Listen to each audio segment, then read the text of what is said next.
welcome to episode number 5. We're back. Of Robb and Anthony's World Tour. And this time, it's just us two. We're going to casually kick it, as they say it now, the cool kids at least, is what I'm being told, casually kicking it. Kicking it. Yeah, That's two bros right. broing it up, That is right.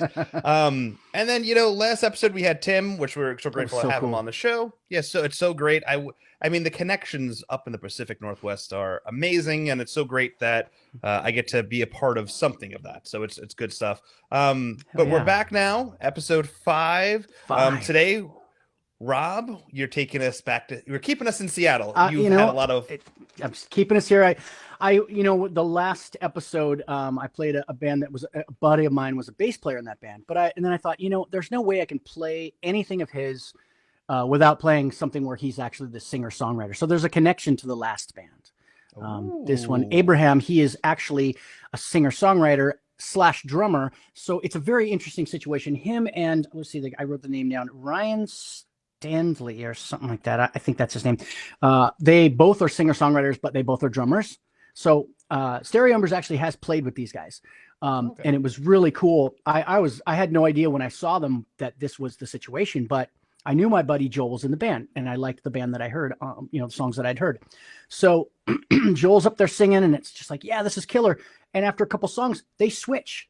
Like the drummer gets off the kit and goes up front, grabs the guitar that Joel is playing, and Joel goes back, gets on the drums, and starts going. I'm just like, oh my God, this is cool.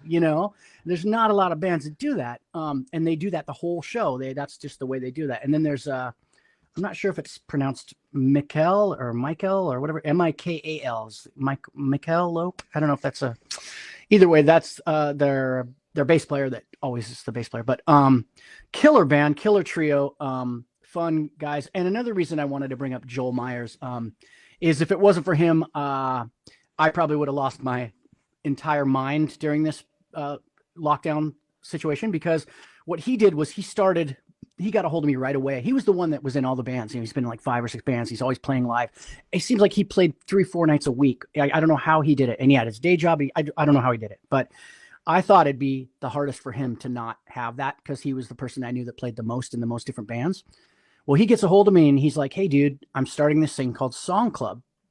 And I'm like, what's that all about? And he's like, well, it's going to be like, when you make a short film for like almost like a contest where a bunch of filmmakers get together to make a short film, and then you basically have 1 week, and maybe they draw parameters and prompts and the name of the film out of a bucket of opportunities or options. So we're going to do that with songs. And he's like, I got about a dozen songwriters that are interested, and he started it up, and we've been doing we have 2 seasons in the book now, and we're also on Spotify and all that, but it's YouTube /Say Audio. I'm giving us a plug there. If you go to YouTube /Say Audio, one word, you can find 40 different episodes of Song Club. And I've been writing a song a week we had a 6-week break, and we're on our second 6-week break before season 3. But I've written 40 songs in 46 weeks with that. And that's just kept me super, super busy. And there's just a ton of talent. And the cool thing about that club that he started is all the songwriters are totally different styles. It seems like, some crossover at times, but it's really a variety of musicians. It also started out all Seattle, but it bloomed into, we got a guy from Chicago, we got a guy from Minnesota, we got a guy in Portland. We had a gal in LA for a while. So it's really bloomed into something really fun. So that's kept me going, basically. So that's why I wanted to play a song of Joel's. Well, it's interesting because you invited me to one of them one night a couple of months ago, and I actually got to listen, and you shared a bunch of the songs, and it's amazing what these artists are producing, right? Because you're talking about 1 week's worth of time, and the quality of the music that is attached to the what the segment is, right? Like the segment is a certain thing is really what's surprising to me. So definitely it's really some good stuff there on that side of things. Cool, man. I really digged it. So with that being said, what is the song tonight? This song is, the band is Abraham, and the song is Bad Drug, and this happens to be one that Joel sings and songwrited on. So he actually sings on this song? On this one, yeah. He's not the drummer on this one. He's the singer-songwriter. Okay, gotcha. Yep. All right, cool. All right, so this is Abraham, Bad Drug, and this is from your hometown of Seattle, Washington.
coattails. Oh, under your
really dug it. Right on. Yeah, Joel's a genius, man. He's so good. I throw that word around a lot around some of my friends, but he's awesome. The cool thing about that band though is there are times when they have a bunch of different EPs they put out, and kind of like it's funny the EPs. If you go to Bandcamp and see them, they're all on Bandcamp, but if you go there and see them, like every EP is almost the same cover, but like they're the three guys, but they're slightly in a different position. But it looks almost so like you look at each one, you're like, wait, they're the same. Oh no, they're not the same. They're a little bit different, right? And the cool thing about this band, I think, is that when they switch, their styles are pretty similar. Like there's times where I've had one of their EPs playing, and I've had to ask Joel, "Was that you, or was that was that you or Ryan?" So, and he's like, "Oh yeah, that was me," or whatever, But their styles are similar enough that you don't, when you're listening to the EPs, you sometimes kind of forget that they're actually switching around two different songwriters. Yeah. The playing was great. Now, what was the one interesting thing about this band, and maybe you can relay it back to them, was it was hard to find them. Like they're not really, there's not a big social media presence on them. They're not on YouTube. Yeah. So they're the reason why we don't have an image attached on the bottom for this was there was nothing to find. I purchased their album on Bandcamp today. They had this song attached to it, so we can listen to it. There wasn't an image on Bandcamp? No, not that I could steal off without having it copyright violated, or because Bandcamp has like if you try to save the image, it's blurry. Interesting. I didn't know that. Yeah. Well, Bandcamp. I mean, even if you buy the album, you can't get like a cover of the album picture. Rob, I probably did. Now I'm just realizing that now that you said that. Either way, it's all cool. I mean, great, but I really dug. And to be honest with you, so when you buy it, it starts playing automatically. Once you purchase it, you press download, it starts playing. And I heard the first song off it, and I'm like, oh, this is really good. But I didn't want to the reason why we do the show is we hear it for the first time. I had to stop it.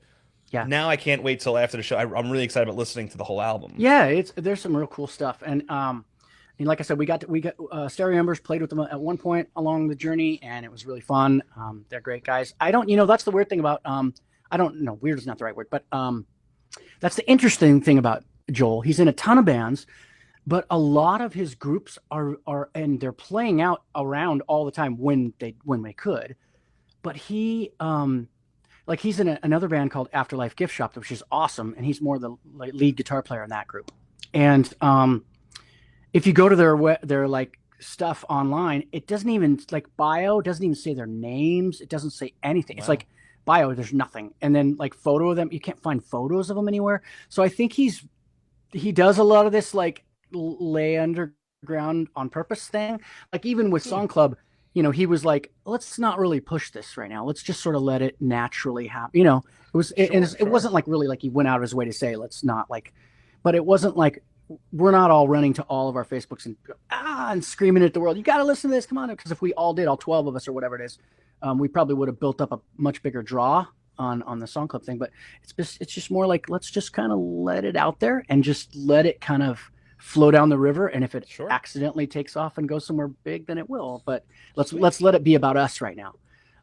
And part of that might be because when we're at Song Club, we'll meet on Friday nights to do the club, and we're all chatting with each other. And if there was 500 people chatting, we'd never see each other's. Yeah. You know what I mean? We'd lose that element of the actual club. So, yeah. No, definitely. So, yeah. Great choice again. Rob, I mean, I'm waiting for you to bring me a choice. I'm like, Rob, man, really? This is what you're bringing me? This is where you listen to? No, a great choice. Thanks, well, we're going to be leaving Seattle. We're going. And we're coming to the East Coast. I'm bringing you back to the East Coast. We're going to Atlanta, Georgia.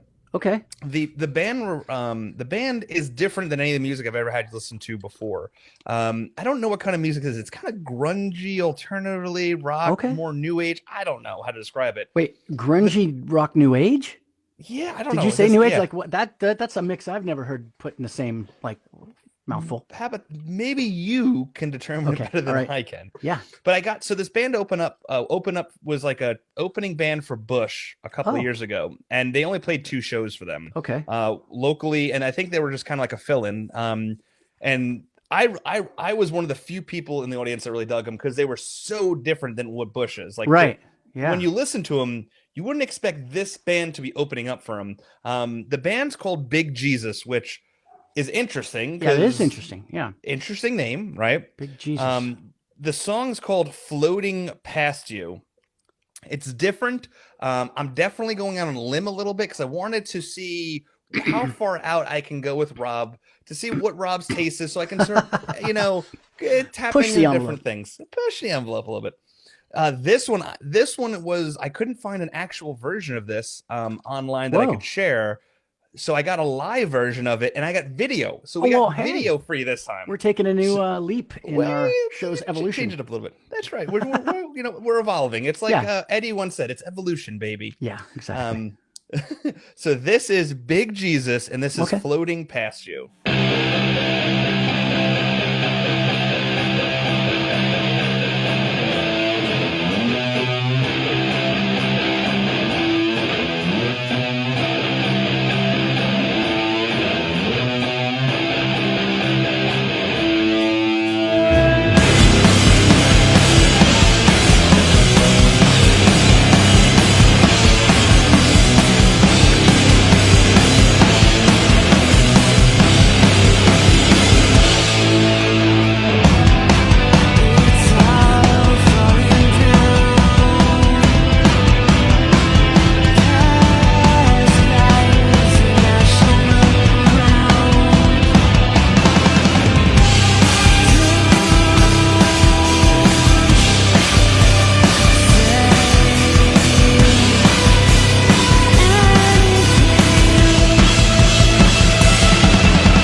Wow, that was cool.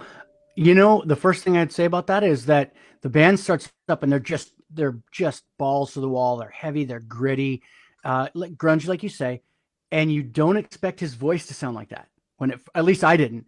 And it's like this kind of higher.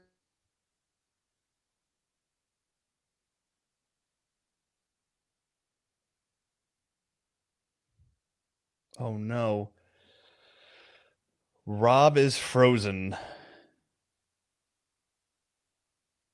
Hold on. Let's see if he comes back in. I'll cut this up. Let's see.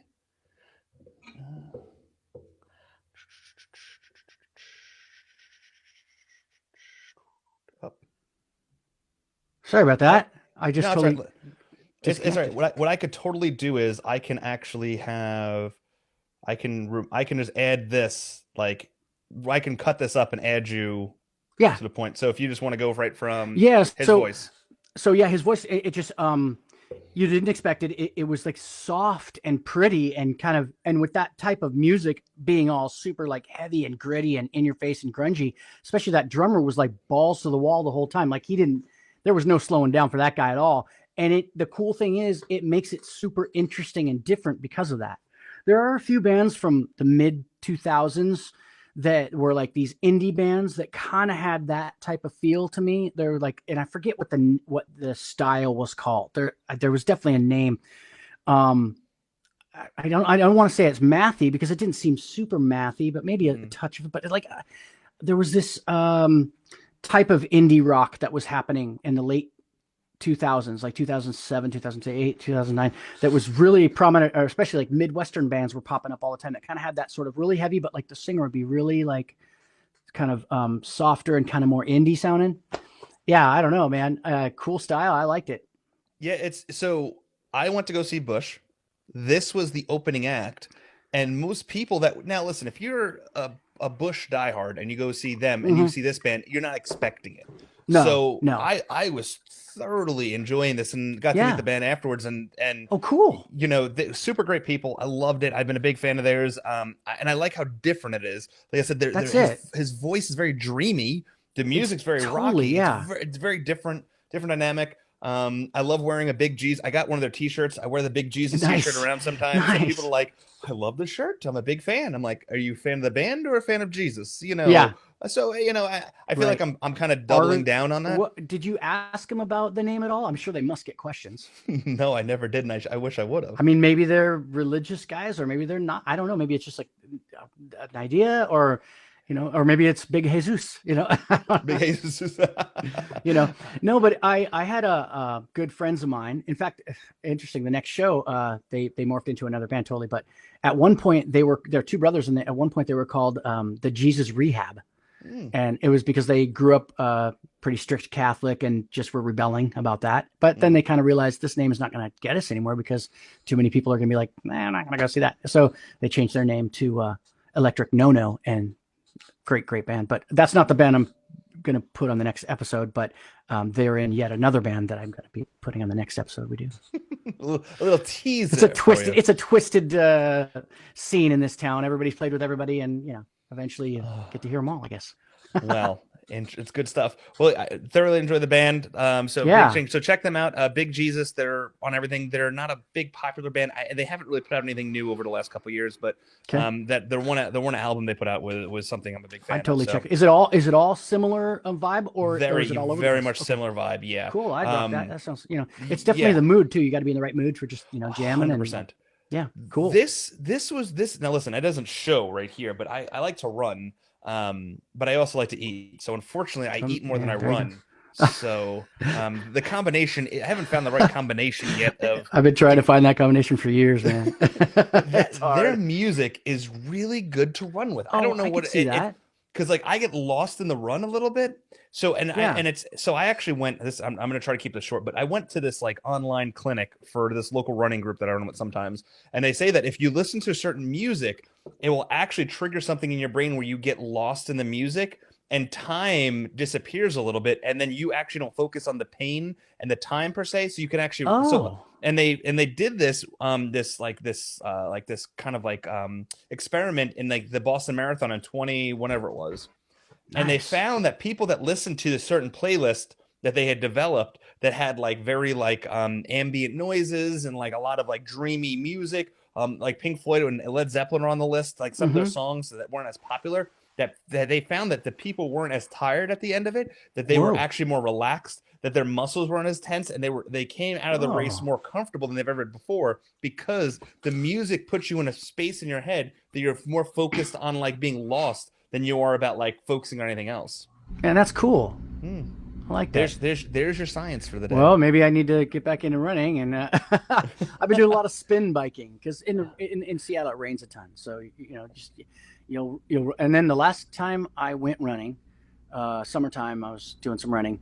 I hit a sidewalk that was like a little elevated, elevator or something, and I just tore my knee up like crazy. I literally had to call my wife and say, "Can you come get me? I'm just bleeding profusely out here." God, it wasn't pretty. I can only imagine. Said, maybe I'm too old for running. I get a spin bike. Now we get to the part of the show. Yeah. The favorite part. Neither one of us heard the song. Right. This is coming from Kathy Davis, and she just recommended the song. Nothing more than that. Okay. The band's called Burning Condors. The song's called Polka Dot Girl. Half the band's from Nashville, half the band's from Britain. And they half the time live in Nashville, half the time live in Britain, based off of what I saw online. I don't know much more than that. They do have a little bit of a social media presence, not a large one, but it is interesting. That is very interesting. It seems like that'd be tough you'd have to have some money or something. That's what I thought. Keep bouncing back and forth like that, Maybe someone hit lotto. I don't know. Yeah, exactly. But let's check it out. It is cool. The album cover is really cool, I'll let you listen to it. So this is Burning Condors, and the song is called Polka Dot Girl. Cool.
Cool. You know what? The listeners are killing it. They are. That's episode 5. 5 for 5. 5 for 5. The listeners are killing it. I just, man, that's a concert that I would just be having so much fun at. If all their songs are like that, I mean, that just is like dance along, have a good old time. I bet their crowds are fun. I would think so.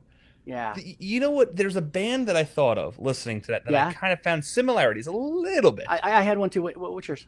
All right. I had the Hives. Oh, cool. Yeah, totally. They had a touch of that sort of old school punky, like Ramones vibe too, a little bit, just a touch, but also kind of a little almost surfish, but just very cool, surfy, fun, just fun. It seemed like, man, and it just came. It was another one of those, like with the last episode where the listener had a band that was just hit right out the gate. These guys hit the Burning Condors were just bam, right? Like, here we go. We're ready to go right now. We're not going to like ease into this or like stumble through or do anything. We're just going to kick it right out the gate.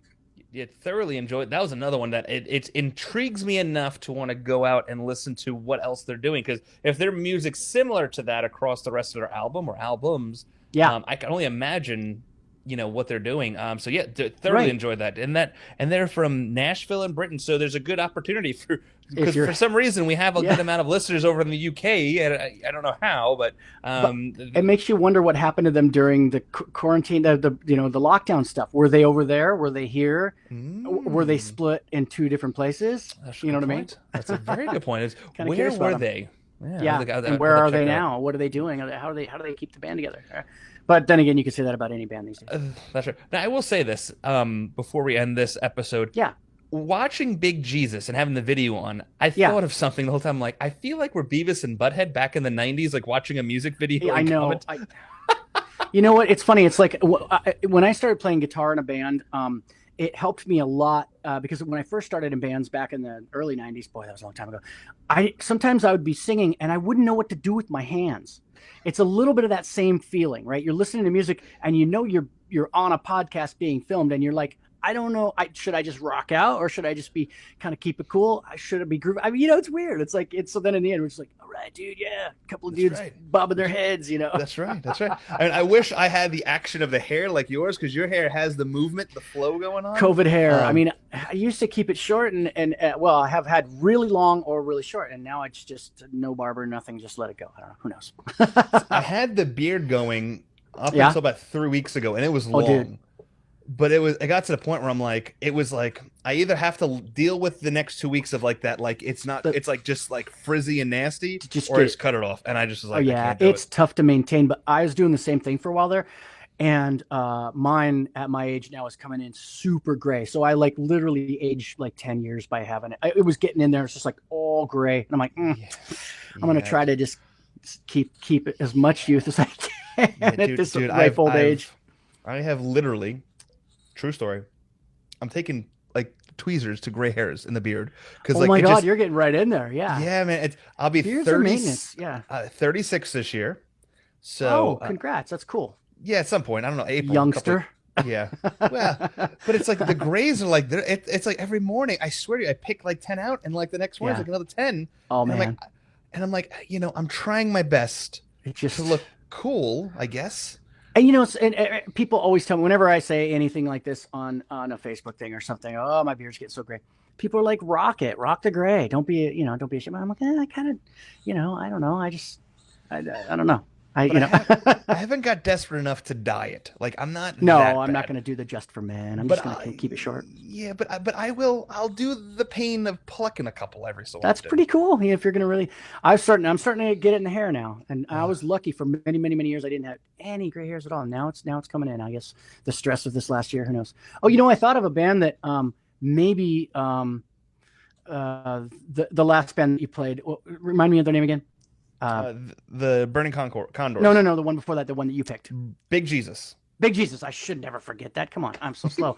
All right, maybe I was thinking of just a slight Sunny Day Real Estate feel, maybe. I just started thinking about how they would be really heavy, but then their singer Jeremy Enoch would come in with this like really soft, like really like that. Oh, it's like that contrast, right? And it's interesting because Sunny Day Real Estate was really the pioneers of bringing together that post-hardcore, that emo. The emo is what I was kind of thinking of, because those guys weren't emo, but the vocals made you think that. Yeah, because like that was a weird time back in that 99 to 2007 when like the way music was that remember the kids would wear like they'd never smile in pictures and they'd have the tight shirt and the tight pants and rebelling against the world. That was emo shoegazers and all that kind of stuff too at the time. It was like stare at your shoes while you play and all that. That's right. Oh yeah, that's right. But it kind of I just thought about they throw back in that way. But yeah, very cool. I like it. Well, this wraps up episode 5. Oh my God. And I know that is, and then Rob choice was Abraham with the song Bad Drug out of Seattle, Washington. I chose Big Jesus, Floating Past You from Atlanta, Georgia. Then we had the fans choose Burning Condors from Polka Dot Girl from Nashville and Great Britain. So until next time, you can find this show on all of your streaming platforms of iTunes, Spotify, and starting April 1st, you'll be able to find it on your SiriusXM app and find the Touring Fan Live, and all the shows that I'm a part of are on there. So check that out. And then also, when you have a chance, check out www.thetouringfanlive.com to keep up with our schedule and whenever all of our upcoming episodes are coming out. I'm Anthony. That's Rob. Until next time, you're listening to the Touring Fan Live. 5. That's it.